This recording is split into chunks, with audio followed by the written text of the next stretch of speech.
good day to all. Welcome back dear students. Myself Mrs. Nympha Maskandas. I am your biology lecturer. So here, as you all know, we have completed chapter 1 and chapter 2. So now today onwards we will begin with chapter 3. Okay, that is about plant kingdom. Okay, last class, previous video, I have told you that I will be dealing about plant kingdom in brief because chapter 3 is all about plant kingdom in detail. Okay, so here in this video you will be studying about chapter 3, that is plant kingdom. Okay, so whenever I tell about plant, okay, or whenever you hear the name called as plant, what all flashes in your mind? Okay, the first thing is they are multicellular and eukaryotic organisms. Okay, multicellular because they consist of more number of cells in the body. Okay, and all this cell together act in functioning of the proper body. Okay, that is called as multicellular. Whereas eukaryotic in sense means that they have true nucleus. Okay, true nucleus means they have a good amount of DNA that is covered with, okay, the genetic material which is there, that is covered with nuclear membrane. Okay, which means that they have true nucleus. Whereas prokaryotes are the ones where they have genetic material but that is not covered with nuclear membrane. Okay, so here you can see if this is the genetic material. Okay, so this is the nucleus. Okay, so this is cell. Okay, and this is cell wall which you see in case of plants. Is it clear? Okay, so these are eukaryotic animals. Okay, that's why eukaryotic organisms, that's why they have true nucleus. Okay, and next thing it comes to your mind that obviously plant means green in coloration, right? Everyone loves green, right? And that's why the unique thing that makes them to look green in color is nothing but a chlorophyll pigment. Okay, so this is nothing but this is a chlorophyll pigment which aids in coloration. Okay, which is green in color. Okay, so yeah, there will be other pigments too, red color, brown color. Okay, these are other pigments which you see, but the green coloration of plants is basically due to chlorophyll pigment. Okay, chlorophyll pigment might be of A, B, C or D in case of plants. You will come to know further which are the different types of chlorophyll pigment. But for time being, you can say that there are A, B, C or D types of chlorophyll pigments, and this is present in case of plant cell. Okay, next is cellulose. Obviously, the basic definition given by R.H. Whittaker. Okay, the 5 kingdom classification. Therein, we saw that only 2 kingdom consisted of cell wall. One is kingdom fungi and other is kingdom plantae. Kingdom fungi consisted of cell wall which is made up of chitin, whereas plant cell consists of the cell wall which is made up of cellulose. Okay, so these are the basic things which strikes to your mind whenever you think about plants. Okay, these are the most basic thing which each and everyone remembers. Okay, apart from that, we also see that, or when we go for further studies, we come to know that plants are obviously autotrophic animals because they have certain chloroplast cells. Okay, and these chloroplast cells, with the help of sunlight, helps them to prepare their own food. Okay, that is they synthesize their own food. Whereas, except few, okay, few are heterotrophic plants over here. Okay, those are insectivorous plants. See, in the last video I gave you examples of Venus flytrap, Cuscata. Okay, all these are insectivorous plants or parasites which you see. But at most, majority they are autotrophic individuals. Is it clear? Yes. So next, these are massive group. Massive group in the sense means that wherever you go, you see one or the other plant. Obviously, green coloration is there, right? So that all green coloration is due to plants. That's why these are very massive and very huge group of organisms which are found in nature. Okay.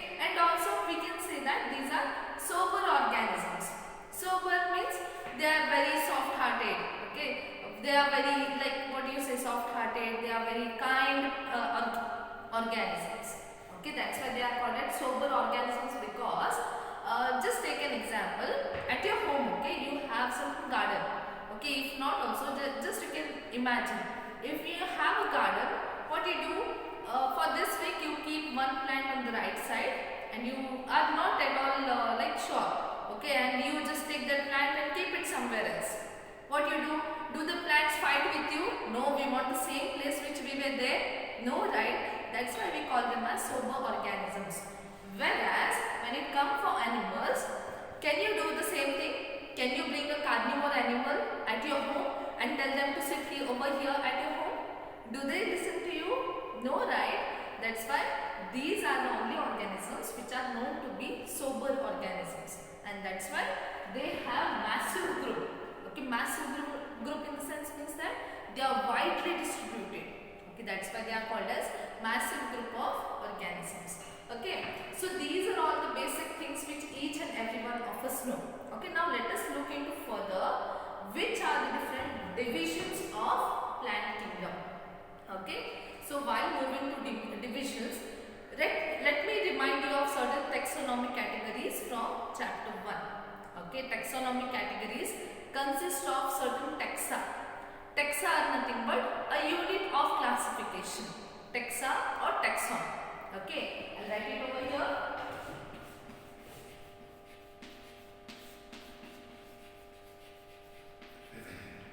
Okay, there are certain units of classification called as taxa or taxon. Okay, and as per this, there is a category which is being given called as taxonomic categories. And as per taxonomic categories, for plants we have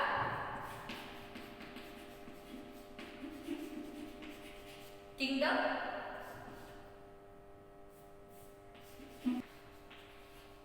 okay, we have 1, 2, 3, 4, 5, 6, 7 taxonomic categories broadly which we can say.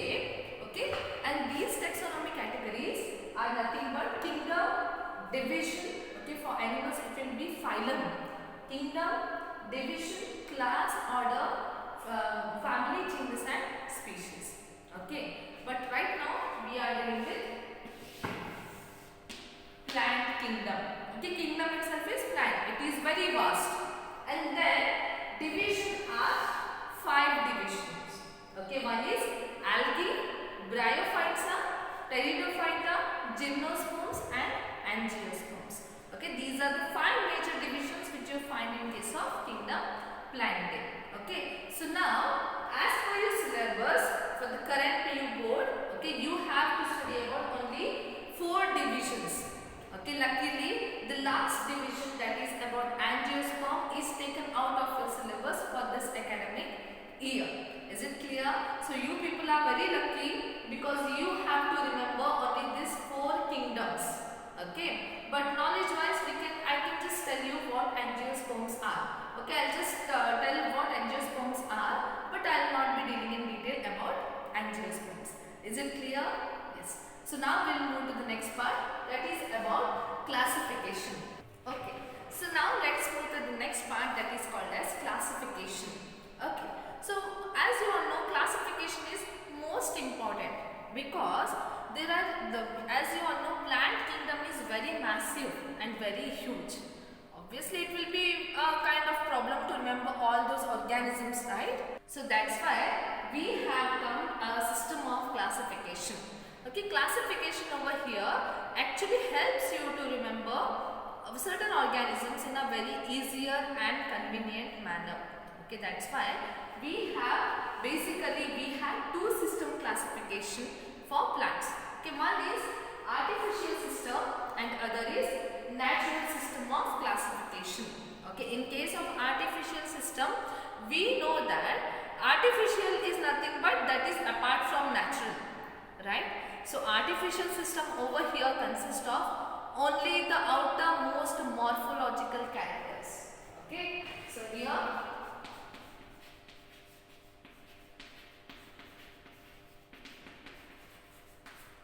which means artificial system, it means that it only deals with the external coloration of the flower, the type of a flower, okay, type of a leaf, color of a leaf, okay, venation of the leaf, type of a seed, okay, whatever appears to your eyes, those are external characters. Okay, on the basis of these external characters, plants were divided into certain groups. But there was a problem for this kind of division because internally when we observe, when we observe the internal structure of the plant cell, we find that as per artificial system, the groups of plants which were farly related, okay, which were no more showed morphological characters, which no more showed external morphological characters, but internally they showed a common ancestral character. Okay, there was a problem. That's why we devised a natural system of classification. Okay, that's the natural system of classification came into emergence because the natural system of classification deals with both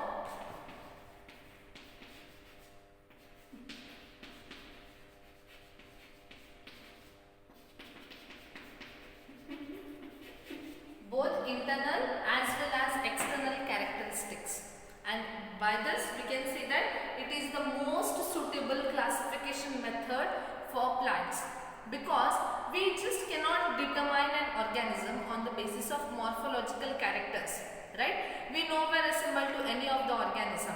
Okay, so here internally, but we have certain ancestral resemblance, right? That's why when we study about natural system of classification, okay, this system of classification defines an organism on the basis of both internal as well as external characteristics. Okay, so by this we gain certain information about ancestors of the plants, whereas this artificial system did not give any relation about the ancestors, and that's why this natural system of classification is most widely used and most widely accepted system of classification for plant. Okay, and right now as days passed on, many different system of classification are also devised, okay, which are very true and which gives a very right and correct information. Okay, one such is phylogenetic taxonomy. Okay, phylogenetic taxonomy is nothing but taxonomy is the study of classification. Okay, a proper method which is used to classify an organism deals with taxonomy. Phylogenetic taxonomy is the one wherein we just study the evolution of an organism. Okay, we study how an organism evolved, how it relates to the ancestor. Okay, that is all respect to phylogenetic. Okay, all the evolutionary aspects of an organism is called as phylogenetic, and whereas phylogenetic taxonomy deals with the ancestral history of an organism. Okay, this gives a proper document how an organism changed. Okay, and in the upcoming generation, how an organism acquired a change, why it changed. Okay, so which are the ancestors relating to it. So these are all according to phylogenetic taxonomy. Whereas next comes the numerical taxonomy. So here, in case of numerical taxonomy, in case of computers, okay, as you all know, this is the generation of computers, right? So we cannot just sit back with the book. Okay, we cannot hold the books in a hand, read certain characters and then assume this organism belongs to this division, right? That is an outdated or old method. But right now what we have is we have well developed or advanced computers. So here this is an advanced technology era. Okay, so here what we can do, numerical taxonomy is the one where characters, codes and objective, okay, wherein characters, codes, numbers of all the different characters which are present for a particular division, particular class, particular group, those are previously feeded. Okay, these are the characters which are already feeded into computers. Okay, when we have certain organisms which are unnamed or undiscovered, okay, newly discovered organism, we can just type the characters. Okay, by typing the characters which we observe, the name gives by the computer. Okay, computer itself generates a suitable name, that is this particular organism which which you have discovered belongs to division Bryophyta. Okay, this is how numerical taxonomy consists of previously generated codes, numericals, okay, numbers, characters into the computer based data so that our work is very easy. That is called as numerical taxonomy. Okay, then comes the cytotaxonomy. Cyto in the sense refers to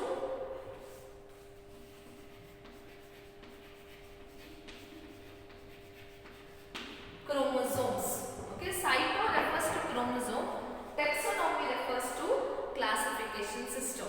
Okay, so on the basis of chromosomes, number of chromosomes, structure of chromosome, how many chromosomes are present, okay, size of the chromosome, on the basis of all these aspects, on the basis of changes or the numbers of chromosomes, the taxonomy undertakes. So on the basis of chromosome number, structure, behavior, we devise the name or we devise to which division this particular organism belongs. That is called as cytotaxonomy. Okay, and third is chemotaxonomy. Chemo in the sense refers to chemicals. Okay, chemo is chemical, taxonomy is name of classification or a system of classification. So chemotaxonomy deals with all the chemicals present into the body of an organisms. Okay, be it either certain proteins agli, certain hormones agli, okay, certain amino acids agli, okay, all these are chemicals, right? So on the basis of chemicals present into the body of a plant, we give a classification system, and that particular system of classification wherein we devise or we observe certain chemicals present into the body is called as chemotaxonomy. Is it clear? So these are the types of taxonomy or these are the types of classification which are devised for plant kingdom. Is it clear? So now we will proceed to division of plant kingdom. How plant kingdom is actually classified. So here we will be studying about classification of kingdom Plantae.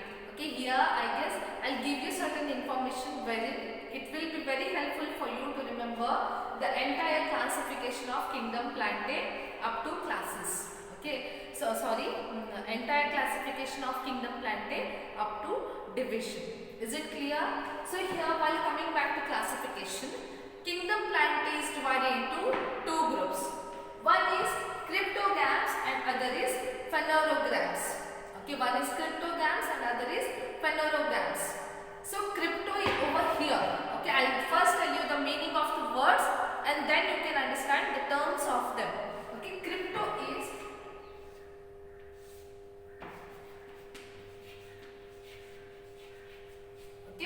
crypto over here means that something is hidden. Okay, something is closed. Okay, that is called as crypto. Okay, or else you can take the example of certain caves. Okay, what is inside the cave, that is hidden. Or take the example of certain burrows. What is inside the burrow, that is totally hidden. You cannot see. Okay, that is called as crypto, which means hidden. Gams is nothing but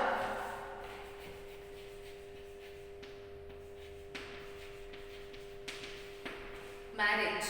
Okay, so here cryptogams means that hidden marriage takes place or hidden marriage occurs.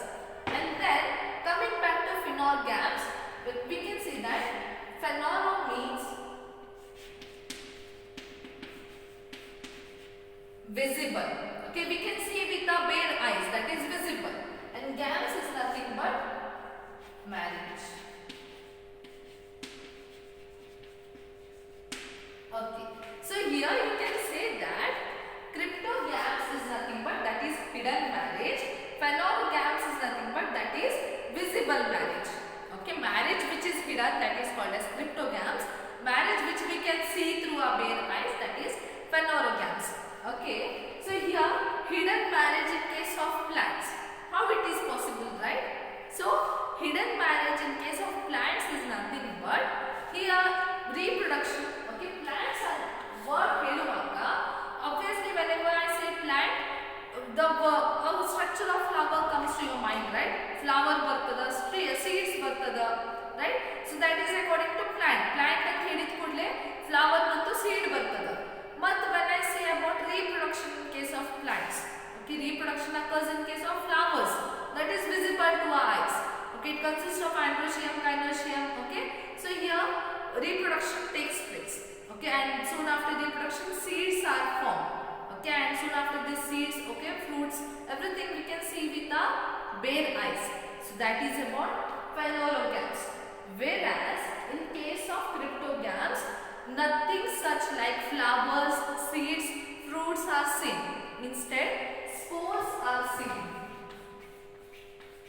Okay, over here, spores are seen. That is, they reproduce with the help of spores, whereas phanerogams reproduce with the help of flowers, seeds, and all those elements which are present in case of reproduction.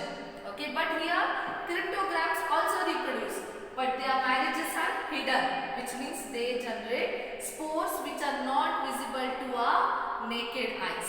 That's why we have devised two groups for the plant kingdom. One is cryptogam and other is phanerogams. Is it clear? So now first moving about to cryptogams. Okay, cryptogams is further divided into three divisions. Remember, in case of plant kingdom, there are two groups, cryptogam, phanerogam, and 5 divisions. One is algae, bryophyta, pteridophyta, gymnosperms, and angiosperms. Whereas dealing with cryptogams, where we see hidden marriages, that is, they reproduce with the help of spore formation. Here we can see there are 3 divisions. Okay, 3 divisions are seen, of which the first division is called as thallophyta, the second division is called as bryophyta, third is called as pteridophyta.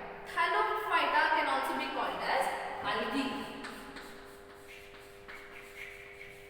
Okay, this can also be called as algae because all the algal come in case of thallophyta. How to remember thallophyta? See, something, okay, whenever you go to a restaurant, you order certain thalis, North Indian thali, South Indian thali. Over there, how the thali comes? Obviously in a rounded plate. Okay, thali doesn't comes in a glass, right? There is a difference in case of glass and in case of thali, right? On the basis of same thing, thallophyta are the one which are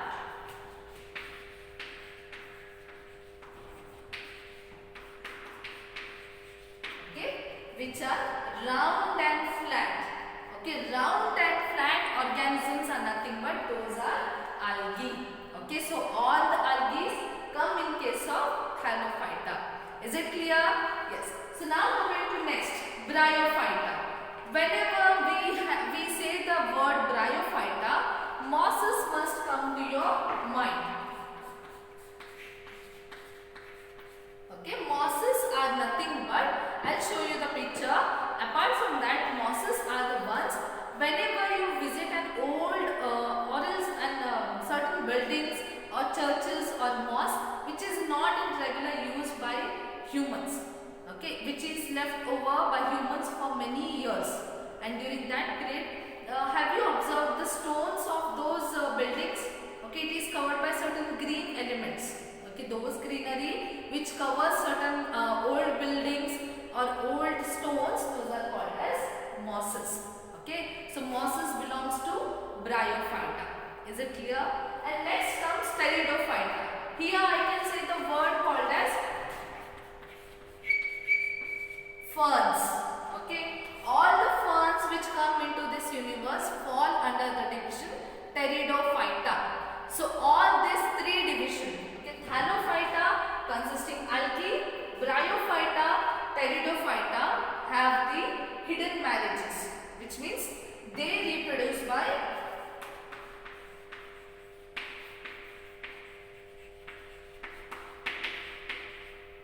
spore formation. Is it clear? So here we never see there is occurrence of flower, there is occurrence of seeds, or there is occurrence of fruits over here. Whereas we only see is spores in case of all these cryptogams division. Okay, thallophyta, bryophyta, and pteridophyta. All this consist of spore formation. Whereas coming back to phanerogams. Phanerogams are the one which show visible marriage. visible kind of reproduction. Okay, with our naked eyes, we can see what kind of reproduction takes place in case of phanerogams. Okay, here in case of phanerogams, as I told you, flower regeneration, flower formation takes place, seed formation takes place, fruit formation takes place, right? All this takes place only in case of phanerogams. And phanerogams is divided in two divisions. One is gymnosperms and other is angiosperms. Gymnosperms are the one wherein you can see a cone plant. Okay, so cone plants, the formation of cone takes place. All this occurs in case of gymnosperms. Whereas in case of angiosperms, we strictly see occurrence or formation of flowers. If the flower blooms, that plant belongs to angiosperms. If there is formation of cone, that plant belongs to gymnosperms. So is it clear? So this is about the broad classification which you can remember for the further classes of kingdom plantae. Okay. So this is about classification, and I request you all to copy it down in your notes book so that you will be prepared for the next class, which will be about division algae. Okay, the first division algae I'll be dealing in detail, and the next video lecture will be about division algae. Until then, be in touch with your biology. Be in touch. Until then, be in touch with your biology books and keep watching our videos.